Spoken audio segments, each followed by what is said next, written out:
So here with Josef Newgarden after driving down the streets of Des Moines. How cool was that? Is that like one of the more unique things you've done in your IndyCar career? Yeah, it's definitely one of the most fun things we get to do. You know, driving in the middle of the streets here, show everybody in Des Moines what IndyCars are all about, and yeah, total blast. I think everyone enjoyed it. Everyone that was lying on the streets, and it definitely gets us excited about next month and what we're going to do here at the Speedway. Yeah, it's kind of everything they've been putting into it. Kind of feels like a big event, and it should be. You know, IndyCars drivers are probably the most talented in the world, and they come to the Iowa Speedway for one weekend out of the year and do this promotion.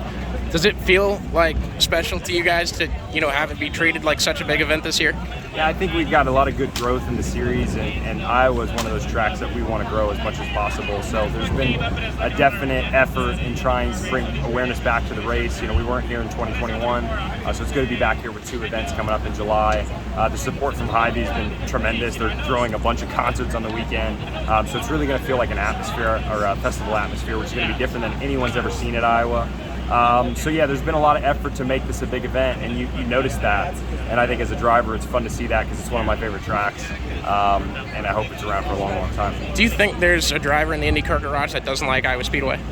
I don't know anyone that dislikes this track. I mean, it's certainly one of the favorites, but yeah, it's very liked. And as for you, you're such a big name in IndyCar as is, but I think your infectious personality, every time we see you on TV, I rave about it on the podcast, is you're just one of those guys that's the easiest to talk to. How have you been able to do that in your career, and what's it like seeing Pato O'Ward kind of come up and follow in those footsteps?